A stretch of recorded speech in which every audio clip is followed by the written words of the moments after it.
Good afternoon, everybody. Coming at you again. Um, we decided now we're gonna do the back to the PVC series, and I just got done watching Coins Unwrapped. I think that's the gentleman's name. Boy, I tell you what, he's almost like my idol when it comes to YouTube, and he's got an introduction screen. He can speed up and slow down the videos. Awesome, very, very awesome. Highly recommended to watch his videos. Okay, we we presented a PVC one not too long ago and explained a little bit on that. Maybe I should have watched it before I started doing this to get an idea of where I was and what I said, and kind of shoot from the hip with my stuff. But anyways, these coins here, and I have a bucket here of coins that I'm going to show you that were PVC infectus, and I treated them to see how they would come out. We used here acetone, purchased at, I believe it was Lowe's, for like $7 for this 1 US quart. And I was surprised. I didn't think I would use as much as I did, but I used probably half a quart and a couple of coins. And what we did is I put the coins in this bucket here. And let's see here. I think I'm zoomed in. We're going to zoom back out. There, how's that? It's aluminum stainless steel. I don't even know. I don't think it's aluminum. It's aluminum stainless steel. One or the other. And can't be plastic, that's for sure. And then I filled it. I covered the coins. I covered the coins with the acetone, obviously. And then I swirled it around, and swirled for a little bit, and then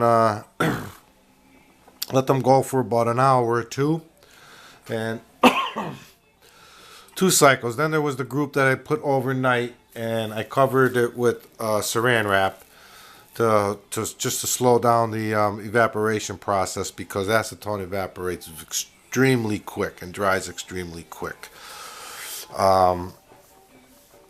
The nickels, I only did nickels and pennies, and the buffalo nickels I have here, they had there was green all along the lines of the face and the feather up in here underneath the bison, the buffalo, however.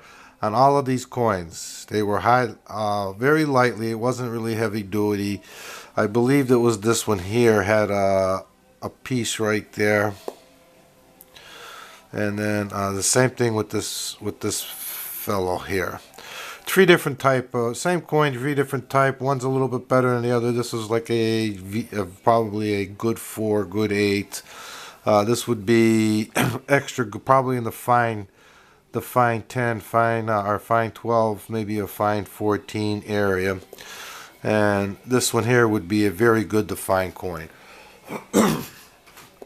And when I swished them around, they cleaned up quite well.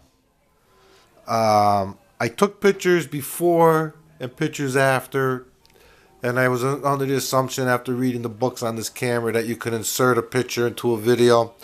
I couldn't figure it out, so I couldn't do it. But maybe in the next time, practice makes perfect. If I keep practicing, maybe one of these times it'll work.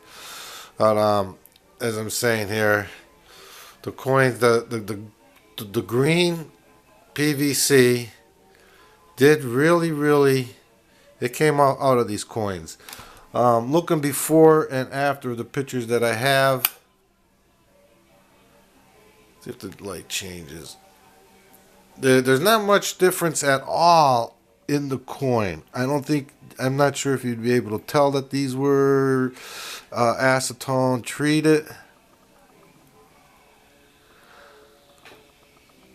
and I don't know if that has to be declared. I checked the coins out.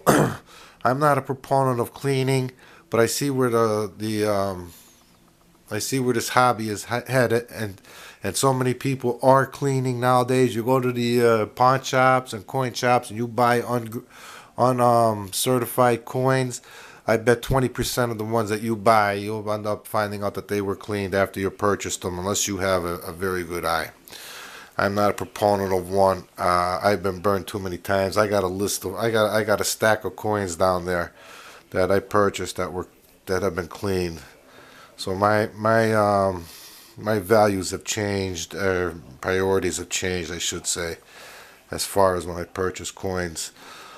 These coins here, I did them on that because these are just probably more attracted to. I don't even know if they're attracted to the hobo engravers or not.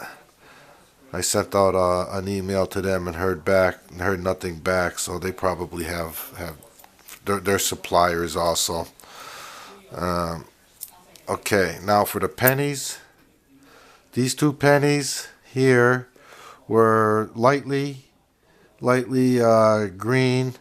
I did the well, they call it conserving. I did the acetone treatment on them. It was a little thick up in here, and it didn't really get all that out, but it did get off what was around the lines and the light stuff on the back. On the wheats, there was some up in this area here and there and there, and it did a nice job on these. The coins are still brown. It didn't really change the color to them at all, any at all. So I don't think treating with acetone, getting light PVC off it, really damages the coin at all. Heavily PVC damaged here. This baby soaked a couple days. Scraped it with the toothpicks that you're looking at. Nothing. Same thing with these coins. This coin here, this green spot here was actually like a mountain of it. Looks like it's embedded in the coin. Never really came off. Some of the other stuff came off. And this coin here has a film, but this orange film was kind of there before before treating, conserving. And then these coins here were all heavily, you can see, heavily. Did not, is it focusing in? Did not come out. Would not come out. While it was in there after a day, scraping with the toothpick, would not come off. Lightly scraping, and mind you, not really hard, but I mean, look at that. Will it focus in? There we go. When you get a coin like this, it's a penny. I don't care if it's 1909 D or SVDB. Maybe some of it, even in fact, that might be worth something. But this is just your basic 1917 Lincoln. Shame to lose a coin like that to be PVC. This coin here was actually a lot blacker than what it is now. This was almost black. I don't know what causes it to turn black other than oxidation. And PVC does take oxidation off, so it probably did clean it up a little bit. And this was a 1934, looks like 34, 24, regardless. But I think it may have helped save this coin a little bit.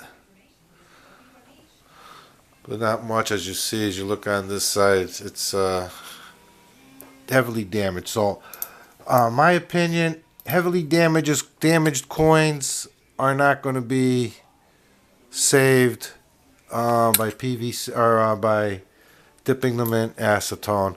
Now they do make a jeweler cleaning kit or something that it's a little vibrating machine like this. You put the coin in, turn it on, and then it would vibrate. That might help loosen it.